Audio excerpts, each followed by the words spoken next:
Lugupeetud president, volinikud, külalised, kolleegid. Täna tähistab minu kodumaa Eesti iseseisvuse 108. aastapäeva. Ja ometigi omandas see päev 4 aastat tagasi teistsuguse mõtte.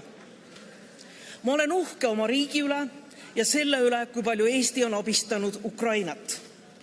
Ma olen kurb iga ohvri üle, mida Ukraina on kandnud. Võin vaid ette kujutada, kuidas on elada pideva pommitamise all, külmas, pimedas, teadmata oma kallite inimeste saatuse üle. Mul on häbi Orbani-suguste poliitikute pärast, kes kaitsevad sõja kurjategijaid ja kauplevad ukrainlaste vere hinnaga endale Kremli soosingut. Aga mul on piinlik ka Euroopa Liidu pärast, et 4 aasta jooksul ei ole me suutnud hävitada Vene sõjamasinat ja lõpetada ukrainlaste kannatusi. See on meie võimuses. Hakkame tegutsema. Aitab sõnadest. Ainult siis saame vaadata aasta pärast ukrainlastele silma ja öelda, et sõda on lõppenud. Aitäh. Thank you. I give the floor now to Beata Szydło.